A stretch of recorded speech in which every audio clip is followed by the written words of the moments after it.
నమస్కారం. G3 news వార్తలకు స్వాగతం. ముందుగా వార్తల్లోని ముఖ్యాంశాలు. పాలమూరు ప్రాజెక్టులపై అసెంబ్లీలో చర్చకు సీఎం ఆహ్వానం. వాకౌట్లు సరికాదని మంత్రి జూపల్లి విమర్శ. చర్చకు సిద్దమని ప్రభుత్వం స్పష్టీకరణ. అసెంబ్లీ వేదికగా నిజాలు బయటపడతాయని వ్యాఖ్య.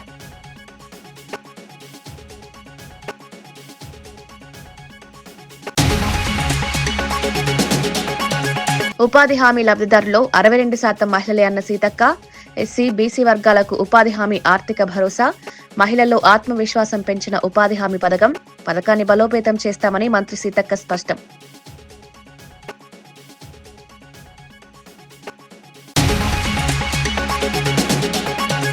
నెల్లూరులో వైసీపీ కార్యకర్త ఆత్మహత్య యత్నం. వెంకటాచలంలో పోలీసుల వేధింపుల ఆరోపణలు. బాధితుల్ని పరామర్శించిన కాకాని గోవర్ధన్ రెడ్డి. సీఐపై చర్యలు లేకపోతే మానవ హక్కుల కమిషన్ కు ఫిర్యాదు చేస్తామని వెల్లడి.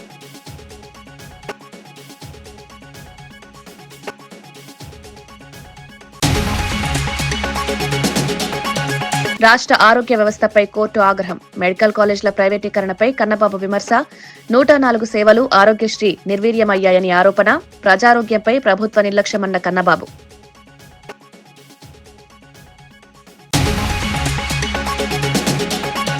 హైదరాబాద్ యూనియన్ టెరిటరీ వార్తలపై బీఆర్ఎస్ ఆందోళన. ప్రభుత్వం స్పష్టత ఇవ్వాలని ఎమ్మెల్సీ దాసోజు డిమాండ్. హైదరాబాద్ తెలంగాణ ఆత్మగౌరవానికి ప్రతీకాని వ్యాఖ్య. రాష్ట్ర హోదాను దెబ్బతీసే ప్రయత్నాలను వ్యతిరేకిస్తామని హెచ్చరిక.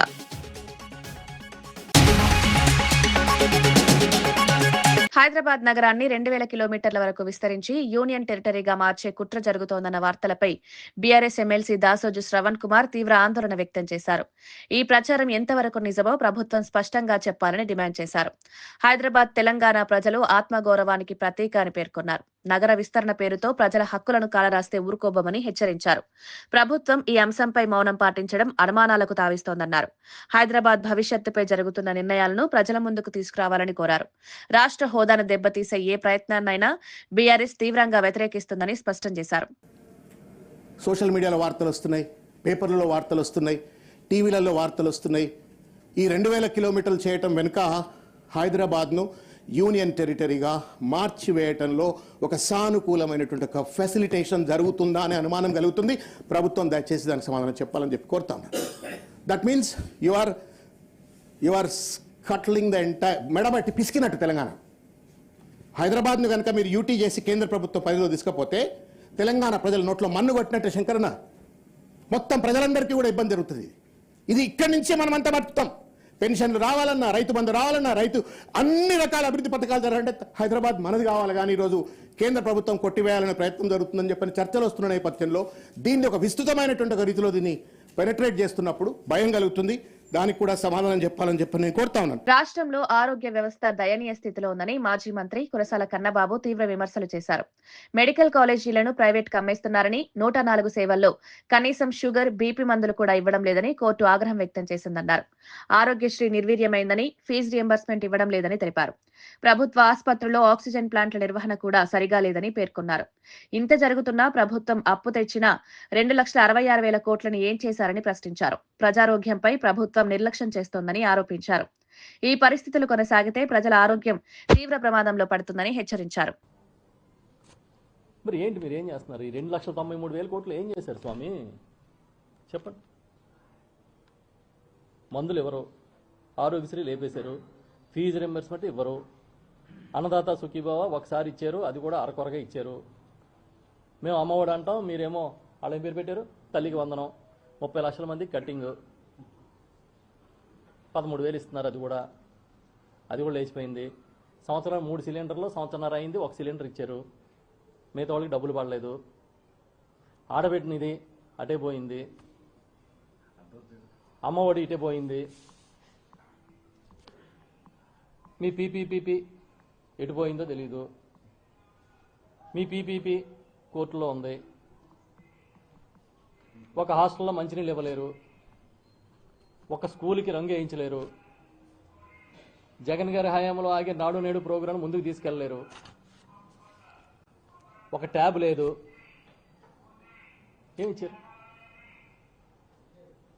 ఇవాళ హైకోర్టు నేను చూసా మన పేపర్లో, ఇవాళ కోర్టు చాలా తీవ్రమైన ఆక్షేపణ, ఆగ్రహం చెప్పిందని. దేని మీద?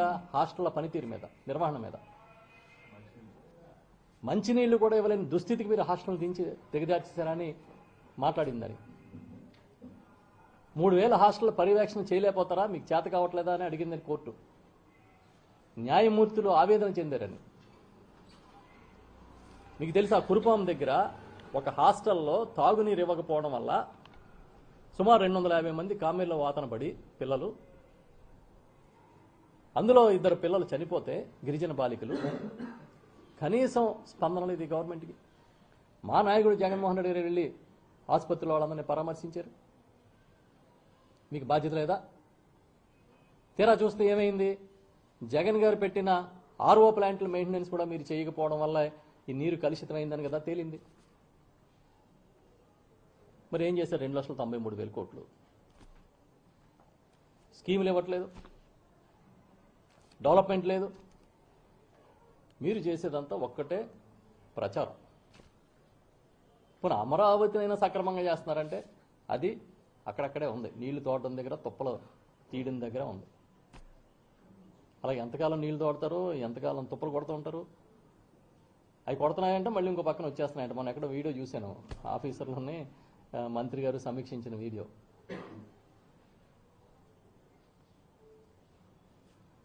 ఇంకా లోతుకెళ్తే అసలు మన టైం చాలదు మాట్లాడుకోవాలంటే. ఎందుకంటే మన వాళ్ళు చేసింది అంతా ఇంతనా? ముఖ్యమంత్రి ఎవరిని వ్యక్తిగతంగా విమర్శించలేదని ప్రభుత్వ విప్ ఆది శ్రీనివాస్ స్పష్టం చేశారు. మూసీ నది ప్రక్షాళనకు ప్రతిపక్ష సభ్యుల సహకారం మాత్రమే సీఎం కోరారని తెలిపారు. హరీష్ రావు ప్రక్షాళనకు అనుకూలమో వ్యతిరేకమో స్పష్టంగా చెప్పకుండా వ్యక్తిగత విమర్శలు చేయడం సరికాదన్నారు. అసెంబ్లీ వేదికను ప్రజా సమస్యల పరిష్కారానికి వినియోగించాలన్నారు. మూసీ ప్రాజెక్టు హైదరాబాద్ భవిష్యత్తుకు కీలకమని పేర్కొన్నారు. రాజకీయ విమర్శల కన్నా నిర్మాణాత్మక సూచనలు ఇవ్వాలని ప్రతిపక్షానికి సూచించారు. ప్రభుత్వం ప్రజల ప్రయోజనాలకే ప్రాధాన్యమిస్తోందని ఆది శ్రీనివాస్ స్పష్టం చేశారు. ఎవరిపైన వ్యక్తిగతంగా వారి పేరు తీసుకొని మాట్లాడిన సందర్భం లేదు. మీరు అందరు కూడా చూశారు. మూసీ నది ప్రక్షాళనలో ఆ పార్టీ శాసనసభ్యుల సహకారం అందించే విధంగా మాట్లాడుతున్న అంశాన్ని చెప్పి సహకరించవలసిందిగా చెప్పినటువంటి సందర్భం మనం చూసినాం తప్ప వారిపైన వేసుకొని, అంటే వారు మూసీ నదికి వ్యతిరేకమనే చెప్పాల్సింది పోయి వారు గౌరవ ముఖ్యమంత్రి రేవంత్ రెడ్డి గారి పైన వ్యక్తిగతంగా విమర్శలు చేయడాన్ని, అంటే ఇప్పుడే చూసిన ఈ సభలో, అంటే వారు హరీష్ రావు గారు పదే పదే మాట్లాడే మాటలను ప్రజలందరూ గమనిస్తున్నారు. హరీష్ రావు అనేటువంటి, అంటే పేరు ఎందుకు తీస్తున్నా పదే అంటే కండ్లల్లో నిప్పులు పోసుకుంటున్నారు. కండ్ల మంట మా ముఖ్యమంత్రి రేవంత్ రెడ్డి గారు అంటే ప్రభుత్వం అంటే ఎందుకు ఈ విషయం కక్కడం అనేది మేము ఈ సందర్భంగా ప్రజల పక్షాన మూసీ నదికి వ్యతిరేకమా అనుకూలమా చెప్పాలి తప్ప ఈ విధంగా వారు మాట్లాడడం మానుకోవాలి. వారు విత్డ్రా చేసుకోవాలి, లేదంటే మీరు ఈ వాక్యాలను వెంటనే రికార్డు నుంచి తొలగించవలసింది సందర్భం కోరుతూ, వారు మాట్లాడిన మాటలు హైదరాబాద్ నగరాభివృద్ధికి సంబంధించి, తెలంగాణ అభివృద్ధి గురించి మాట్లాడినటువంటి వాక్యాలు కూడా వారు తప్పుకోవటం విధంగా. మహాత్మా గాంధీ జాతీయ గ్రామీణ ఉపాధి హామీ పథకం లబ్ధిదారుల్లో దాదాపు 90% మంది ఎస్సీ, బీసీ వర్గాల వారేనని మంత్రి సీతక్క తెలిపారు. ఈ పథకం కింద వేతనాలు పొందుతున్న వారిలో 62% మహిళలేనని వెల్లడించారు. ఉపాధి హామీ పథకం మహిళలకు కేవలం ఆదాయం మాత్రమే కాకుండా ఆత్మవిశ్వాసాన్ని కూడా పెంచిందన్నారు. గ్రామీణ ప్రాంతాల్లో పేద కుటుంబాలకు ఇది ఆర్థిక భరోసాగా మారిందన్నారు. కేంద్రం తీసుకొస్తున్న మార్పులు పేదలకు నష్టం కలిగించేలా ఉన్నాయని ఆందోళన వ్యక్తం చేశారు. పథకాన్ని మరింత బలోపేతం చేసేందుకు రాష్ట్ర ప్రభుత్వం కట్టుబడి ఉందని మంత్రి స్పష్టం చేశారు. పేదరికం తగ్గింపు కోసం వ్యవసాయ కార్మికుల పెరిగిన బేరమాడే శక్తి, అదే విధంగా నిస్సాయ వలస తగ్గింపునకు, గ్రామీణ మౌలిక సదుపాయాల మెరుగుదలకు ఈ పథకం చెప్పుకోదగ్గ విధంగా దోహదపడింది అధ్యక్ష. దాదాపు 90% మంది ఎంజీఎన్ఆర్ఈజీఎస్ లో లబ్ధిదారులు షెడ్యూల్ కులాలు, షెడ్యూల్ తెగలు, వెనుకబడిన తరగతుల వారు, అదే విధంగా మహిళలు. ఈ పథకం కింద వేతనాలు పొందే 62% మంది మహిళలే అధ్యక్ష. ఇతర రంగాల్లో వ్యవసాయ కూలీలుగా హాజరు కాలేనటువంటి వారు కూడా మరి ఎంజీఎన్ఆర్ఈజీఎస్ ద్వారా మహిళలు బయటికి వచ్చి వారి ఉపాధి కోసం ఈ పనులలో 62% మహిళలే పనిచేస్తున్నారు అధ్యక్ష. అదే విధంగా ఈ చట్టం మహిళలకు ఆదాయాన్ని పొందడం మాత్రమే కాకుండా ఆత్మవిశ్వాసాన్ని, స్వావలంబనను అదే విధంగా హక్కులను కూడా అందించడం జరిగింది. నెల్లూరు జిల్లాలో వైఎస్ఆర్సీపీ కార్యకర్త ఆత్మహత్య యత్నం కలకలం రేపింది. వెంకటాచలం మండలానికి చెందిన గురువయ్యను స్థానిక సీఐ సుబ్బారావు భార్య ముందే అసభ్యకరమైన మాటలతో హింసించారని ఆరోపణలు వెలువెత్తాయి. ఈ ఘటనపై స్పందించిన మాజీ మంత్రి కాకాని గోవర్ధన్ రెడ్డి బాధితుడిని పరామర్శించి సంఘీభావం ప్రకటించారు. సీఐ సుబ్బారావు పోలీసు అధికారిగా కాకుండా టీడీపీ కార్యకర్తలు వ్యవహరిస్తున్నారని తీవ్ర విమర్శలు చేశారు. బాధితుడిపై జరిగిన మానసిక వేధింపులే ఈ దారుణానికి కారణమని పేర్కొన్నారు. సీఐపై వెంటనే చర్యలు తీసుకోకపోతే మానవ హక్కుల కమిషన్ను ఆశ్రయిస్తామని హెచ్చరించారు.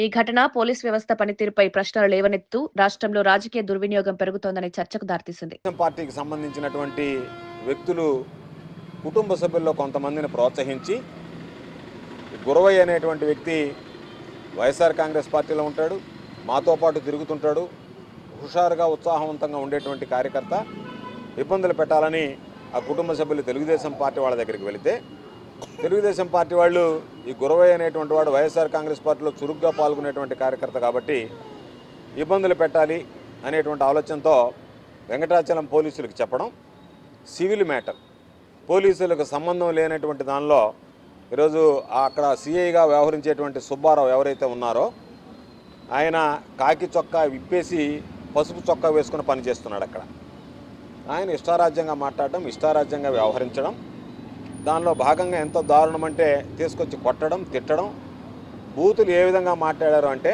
పాపం ఆ గురవయ్య ముందే గురవయ్య భార్యని నానా విధంగా మాట్లాడి చివరికి నిన్ను చంపేస్తే దిక్కెవడరా, నిన్ను అడ్డుకునేది ఎవడరా అన్న స్థాయిలో మాట్లాడి ఇంకా ఆ బూతులు పాపం ఆ బిడ్డ చెప్పడానికే బాధపడుతుంది.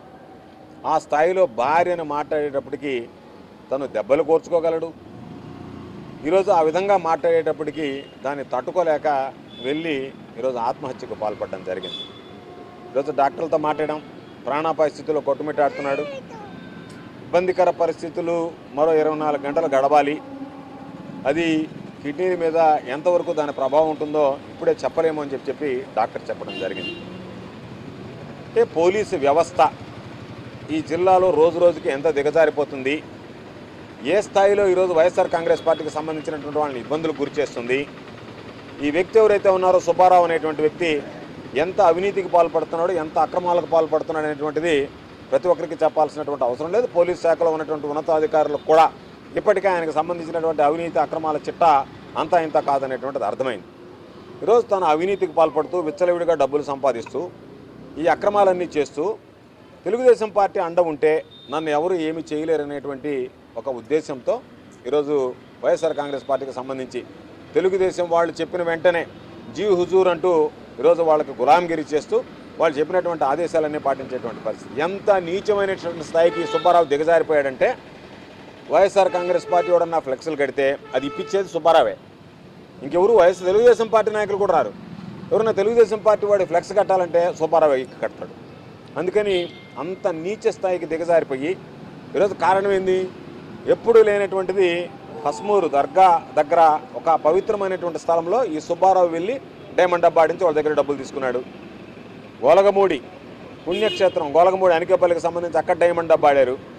ఈరోజు ఎవరు వెళ్ళినా సరే పోలీసు ఉన్నతాధికారులు ఒకసారి దృష్టి పెడితే ఈరోజు కాకర్లవారిపాలెం ఉంటాం, తాటిపర్తివారిపాలెం పరిసర ప్రాంతాల్లో కోడి పందాలు ఈరోజు కూడా నిర్వహిస్తున్నారు. వాళ్ళకి సంబంధించినటువంటి దాంట్లో రోజువారీ మామూలు తీసుకుని సుబ్బారావు వాళ్ళందరినీ కూడా ఈరోజు మీ ఇష్ట ప్రకారం చేయండి అన్నట్టుగా వాళ్ళని ప్రోత్సహించేటువంటి పరిస్థితి ఏర్పడింది. కాబట్టి ఖచ్చితంగా ఇటువంటి వాళ్ళ విషయంలో పాత ఎస్పీగా కృష్ణకాంత్ ఉన్నప్పుడు ఈ జిల్లాని భ్రష్టు పట్టించాడు. ఏ విధంగా కావాలంటే ఆ విధంగా కేసులు పెట్టండి, మీరు ఏ విధంగా చేసుకోండి, ఎమ్మెల్యేలు ఏం చెప్తే అది వినండి అని చెప్పి పోలీసు అనేటువంటి దాన్ని వ్యవస్థని కృష్ణకాంత్ నిర్వీర్యం చేశాడు. కొత్తగా వచ్చినటువంటి ఎస్పీ గారు దాని దిద్దుబాటు కోసం చర్యలు తీసుకుంటున్నా ఆమె మాటలు కూడా పోలీసులు వింటున్నట్టుగా అనిపించడం లేదు. కింద స్థాయి సిబ్బంది ఆమె ఆదేశాలు కూడా బేఖాతరు చేస్తున్నట్టుకున్నారు. కాబట్టి మేము ఎస్పీ గారిని కోరేది ఈరోజు ఈ ఉదంతాన్ని ఈరోజు మీరు విచారణకు తీసుకొని ఈరోజు ఉన్నటువంటి కేసులో సుబ్బారావు పాత్ర ఏందనేటువంటిది నిర్ధారించి విచారించి తక్షణమే చర్యలు తీసుకుని అతనిని ఇమీడియట్గా సస్పెండ్ చేయాలని చెప్పి వైఎస్ఆర్ కాంగ్రెస్ పార్టీ పక్షాన్ని డిమాండ్ చేస్తున్నాం.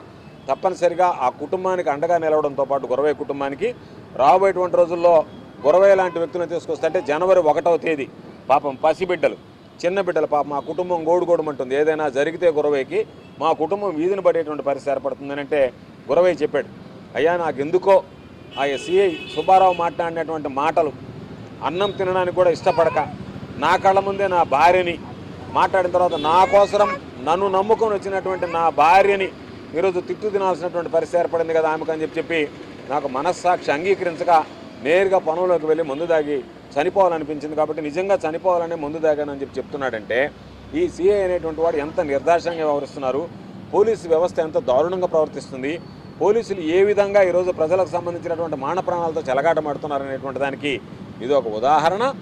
తప్పనిసరిగా మరలా చెప్తున్నాం, ఇప్పటికే అనేక అక్రమాలు, ఇప్పటికే కృష్ణకాంత్ ఉన్నప్పుడు శేషయ్య మీద జరిగినటువంటి ఒక అక్రమంగా కేసు మానేస్తే సాక్ష్యాధారాలతో సహా తీసుకెళ్ళి ఇచ్చిన ఆయన తెలుగుదేశం పార్టీ వాళ్ళు ఏమి చెప్తే అది వినేటువంటి ఎస్పీ కాబట్టి ఆ ఎస్పీ ఆ రోజు వాళ్ళకు తొత్తులుగా వ్యవహరించాడు కాబట్టి తెలుగుదేశం పార్టీ వాళ్ళకి అడుగులకు మడుగులు ఎత్తాడు కాబట్టి ఆ కేసులన్నీ నీరు గడిచిపోయాడు పాత ఎస్పీ కృష్ణకాంత్.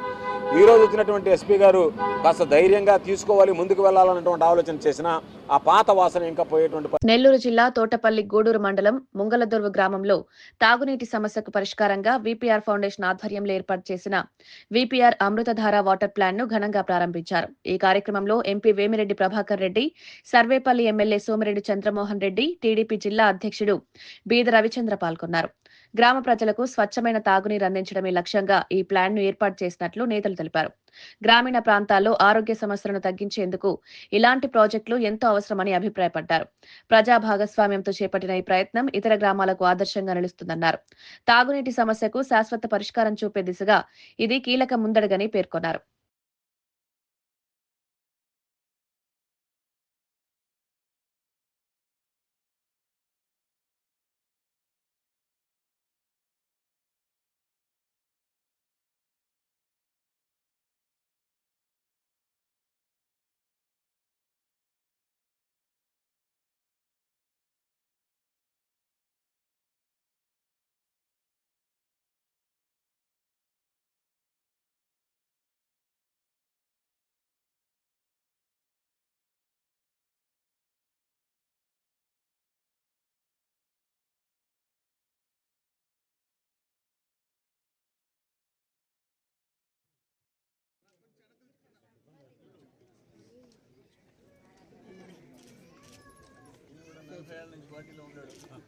ధర్మయ్య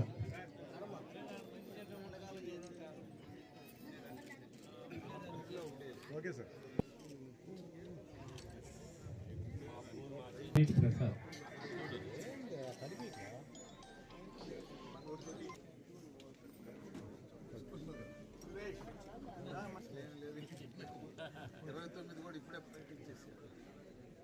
సంగవరపు పోలమ్మ,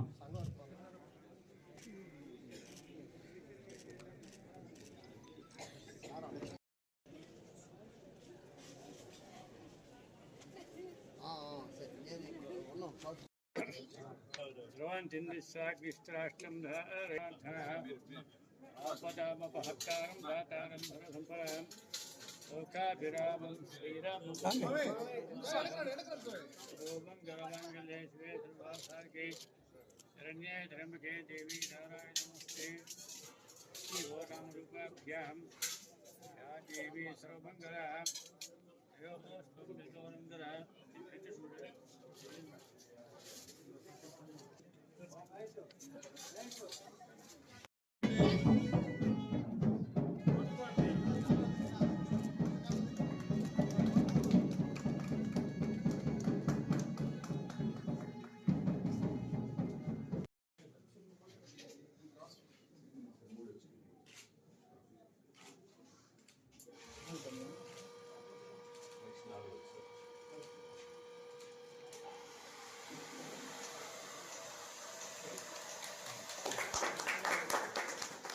రాష్ట్రంలో పెరుగుతున్న రోడ్డు ప్రమాదాలపై శాసన మండలి చైర్మన్ గుత్తా సుఖేందర్ రెడ్డి తీవ్ర వ్యాఖ్యలు చేశారు. ఆర్ఎండ్బి, రవాణా శాఖల నిర్లక్ష్యమే ప్రమాదాలకు ప్రధాన కారణమని స్పష్టం చేశారు. రహదారులపై గుంతలు ఉండడం, ఆర్టీసీ బస్సులను అడ్డంగా నిలిపివేయడం వంటి చర్యల వల్లే అనేక ప్రమాదాలు జరుగుతున్నాయని విమర్శించారు. రోడ్ల నిర్వహణ సరిగా లేకపోవడం వల్ల ప్రజల ప్రాణాలు ప్రమాదంలో పడుతున్నాయన్నారు. సంబంధిత శాఖలు సమన్వయంతో పనిచేయాలని సూచించారు. ప్రమాదాల నివారణకు తక్షణ చర్యలు తీసుకోకపోతే పరిస్థితి మరింత తీవ్రమవుతుందని హెచ్చరించారు. ప్రజల భద్రతపై రాజీ పడేది లేదని స్పష్టం చేస్తూ అధికార యంత్రాంగం అప్రమత్తంగా ఉండాలని చైర్మన్ ఆదేశించారు. తర్వాత చాలా వెహికల్స్ ఇల్లీగల్గా నడి రోడ్డు మీద ఆపేస్తున్నారు. దాంట్లో మీ ఆర్టీసీ బస్సులు ఉన్నాయి, లారీలు ఉన్నాయి. ఆగి ఉన్న లారీకే గుద్దుకొని చచ్చిపోయిన వాళ్ళే ఎక్కువ, ఆగి ఉన్న బస్సులను గుద్దుకొని చనిపోయిన వాళ్ళ సంఖ్య ఎక్కువ. మీరు సెన్సెస్ తీయండి. అదేవిధంగా సైరన్స్, ప్లేట్స్. సైరన్ అయితే ఎవరు రోడ్డు పెట్టుకుంటుండో ఎవరికి అర్థమైతే లేదు. ఎవరు ఇష్టానుసారం వాళ్ళు పెడుతున్నారు కార్లకు. చెప్తాం, మీ ఆర్టీఓలు, మీ వెహికల్ ఇన్స్పెక్టర్ డ్యూటీ కూడా అది. తర్వాత నెంబర్ ప్లేట్స్ మీద వాడు ఎమ్మెల్యే రాసుకుంటాడు, పోలీస్ కమిషనర్ రాసుకున్నా ఎవడు వాడికి దిక్కు లేదు. విన్నారా? అందుకనే మీ డిపార్ట్మెంట్ చేయాల్సిన దాంట్లో కూడా మీరు ఎప్పుడు రోడ్ల మీద ఇన్స్పెక్షన్ చేస్తుంటారు కదా మీ వెహికల్ ఇన్స్పెక్టర్స్, అవి ఎందుకు పట్టించుకోవట్లేదు? దాన్ని కూడా పట్టించుకోమని మీరు దయచేసి పోలీస్, R&B అండ్ ట్రాన్స్పోర్ట్ మీ ముగ్గురు కోఆర్డినేషన్తో కనుక మీరు నడిపితే ఈ యాక్సిడెంట్లు తక్కువైతాయి, ఇల్లీగల్గా ఇవి తక్కువైతాయి. తర్వాత మల్కాపూర్ ఫిట్నెస్ సెంటర్ మీరు నేను కలిసి విజిట్ చేసినాం. ఇంతవరకు మళ్ళీ అది ప్లాన్లో రాలేదు, వర్కౌట్ కావట్లేదు. కేంద్ర ప్రభుత్వం 6-7 కోట్లు ఇచ్చి అప్పుడు తయారు చేసినటువంటిది యాస్టేజ్గా అన్యూజ్డ్గా ఉంది. నేను ఈ విషయం 2-3 సార్లు మా మిత్రుడు ట్రాన్స్పోర్ట్ మినిస్టర్ గారికి చెప్తే ఒకనాడు నల్గొండ ప్రోగ్రాం చూసుకుని చక్కగా అడిపోయి చూసినాం. ఇంకొక 8 కోట్లు పెడితే కానీ అది అప్డేట్ కాదనేటువంటి విషయం. ఎందుకంటే మీది ఎర్నింగ్ డిపార్ట్మెంటు, మీకు 8,000 కోట్లు వస్తున్నాయి, దాంట్లోకి ఒక 7 కోట్లు పెద్ద సమస్య కాదు. కాబట్టి మీరు సీరియస్గా తీసుకుంటే ఆ ఫిట్నెస్ సెంటర్ను మనం తీసుకురావడానికి, దాన్ని ఫంక్షనింగ్లో తీసుకురావడానికి బాగుంటుంది. తర్వాత స్లోగన్స్, వేగం కన్నా ప్రాణం మిన్న అనే స్లోగన్ కొన్ని దగ్గర బోర్డులు పెడతారు. అది చూస్తే ఆటోమేటిక్గా సైకలాజికల్గా మనిషి స్పీడ్ తగ్గుతుంది. అటువంటి చాలా స్లోగన్స్ ఉన్నాయి. వాటిని ఎందుకు మీరు అడాప్ట్ చేయరు? ఎందుకు దాన్ని లారీల మీద బ్యాక్ సైడ్ పెట్టొచ్చు, తర్వాత మీరు బోర్డులు కూడా మెయిన్ రోడ్డు మీద పెట్టొచ్చు. అది మీరు పెడతారా, R&B పెడతారా, పోలీసు పెడతారా? మీరు అందరు కూర్చొని దాని మీద నిర్ణయం తీసుకోవాలని చెప్పి నేను ఈ సందర్భంగా కోరుతున్నాను. కాంగ్రెస్ పార్టీలో క్రమశిక్షణకు ప్రాధాన్యమిస్తున్నామని ఎంపీ మల్లు రవి స్పష్టం చేశారు. పార్టీ క్రమశిక్షణ కమిటీ సమావేశంలో చాలా కాలంగా పెండింగ్ లో ఉన్న కేసులపై విస్తృతంగా చర్చించామని తెలిపారు. ముఖ్యంగా నిరంజన్ రెడ్డికి సంబంధించిన అంశంపై స్పష్టమైన నిర్ణయం తీసుకున్నట్లు వెల్లడించారు. రాబోయే మున్సిపాలిటీ, ఎంపీటీసీ, జెడ్పీటీసీ ఎన్నికల్లో పార్టీ అభ్యర్థికి వ్యతిరేకంగా ఎవరైనా పోటీ చేస్తే వారిని సస్పెండ్ చేస్తామని హెచ్చరించారు. పార్టీ నిర్ణయాలకు వ్యతిరేకంగా వ్యవహరించే వారిపై కఠిన చర్యలు తప్పవన్నారు. క్రమశిక్షణే పార్టీ బలమని, ఏ ఒక్కరికి కూడా మినహాయింపు ఉండదని స్పష్టం చేశారు. తదుపరి సమావేశంలో పూర్తి వివరాలను మీడియాకు తెలియజేస్తామని మల్లు రవి తెలిపారు. ఇంకా దానికి సంబంధించి కొంతమందితో మాట్లాడి దాన్ని ప్రకటన చేయటం మా వైస్ ప్రెసిడెంట్ గారు ఆ కార్యక్రమాన్ని తీసుకుంటారు. ఇది కాకుండా కొన్ని కరీంనగర్ నుంచి కూడా కొన్ని కంప్లైంట్స్ వచ్చినాయి. వారికి షోకాజ్ నోటీస్ పంపించి వాళ్ళని పిలిపించాలని నిర్ణయం తీసుకున్నాం.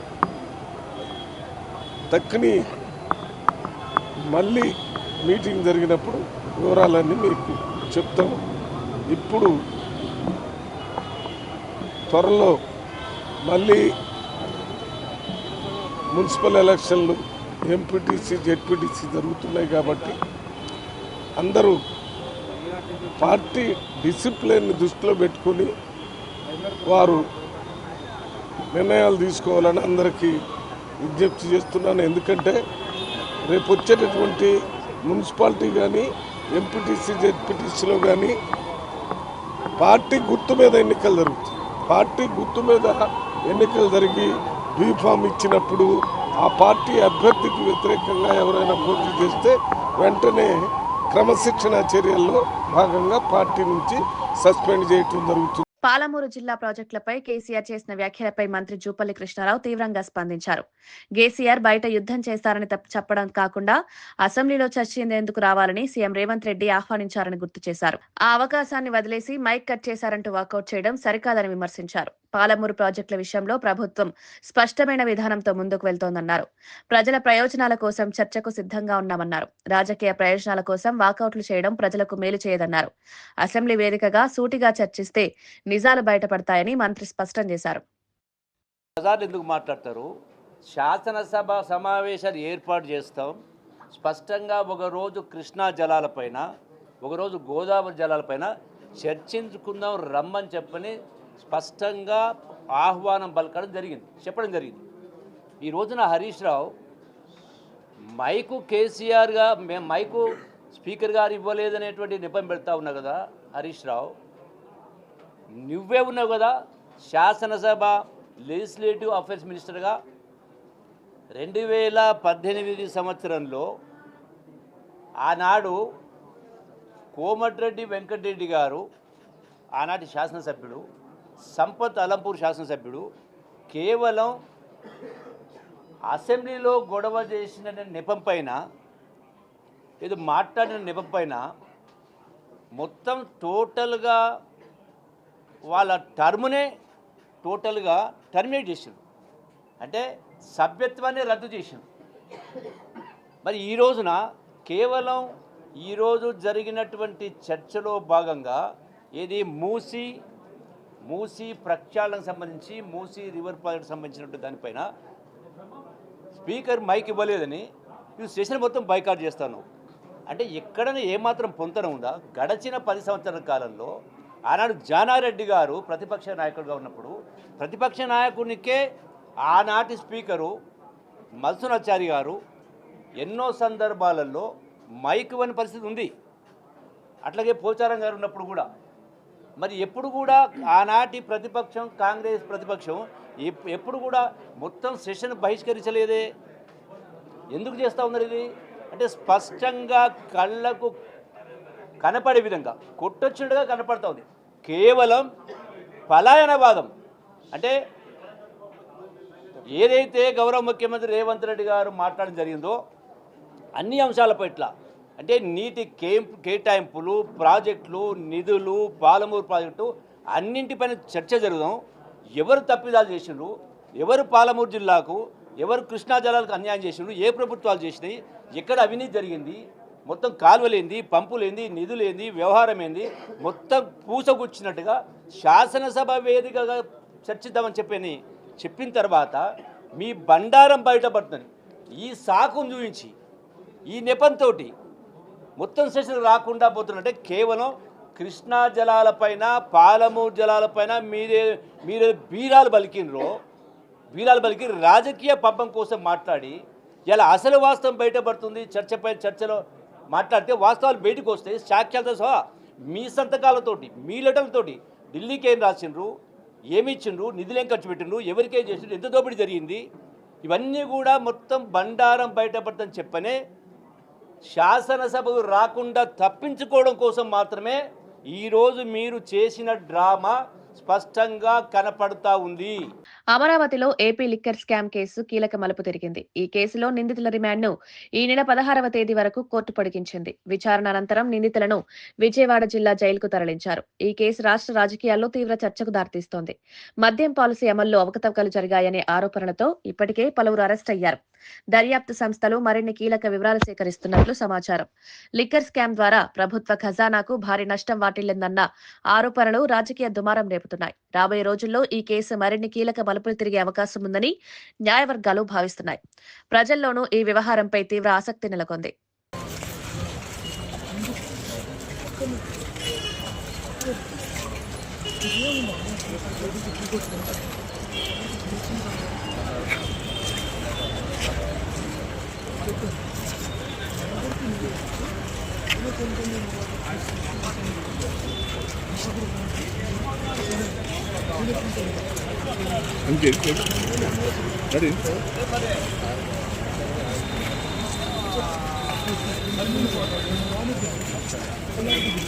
వార్తలు ముగించే ముందు ముఖ్యాంశాలు మరోసారి. పాలమూరు ప్రాజెక్టులపై అసెంబ్లీలో చర్చకు సీఎం ఆహ్వానం. వాకౌట్లు సరికాదని మంత్రి జూపల్లి విమర్శ. చర్చకు సిద్ధమని ప్రభుత్వం స్పష్టీకరణ. అసెంబ్లీ వేదికగా నిజాలు బయటపడతాయని వ్యాఖ్య.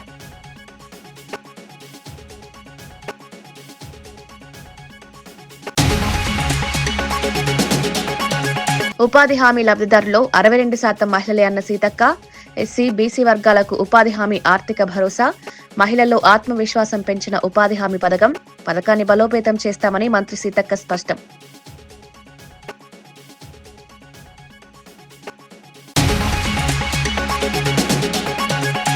గుంటూరులో వైసీపీ కార్యకర్త ఆత్మహత్య యత్నం. వెంకటాచలంలో పోలీసుల వేధింపుల ఆరోపణలు. బాధితుల్ని పరామర్శించిన కాకాని గోవర్ధన్ రెడ్డి సీఐపై చర్యలు లేకపోతే మానవ హక్కుల కమిషన్కు ఫిర్యాదు చేస్తామని వెల్లడి.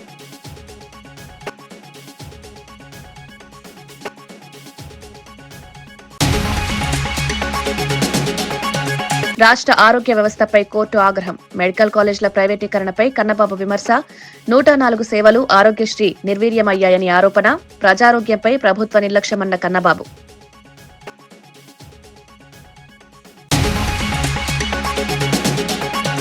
హైదరాబాద్ యూనియన్ టెరిటరీ వార్తలపై బీఆర్ఎస్ ఆందోళన. ప్రభుత్వం స్పష్టత ఇవ్వాలని ఎమ్మెల్సీ దాసోజు డిమాండ్. హైదరాబాద్ తెలంగాణ ఆత్మగౌరవానికి ప్రతీక అని వ్యాఖ్య. రాష్ట్ర హోదాను దెబ్బతీసే ప్రయత్నాలను వ్యతిరేకిస్తామని హెచ్చరిక.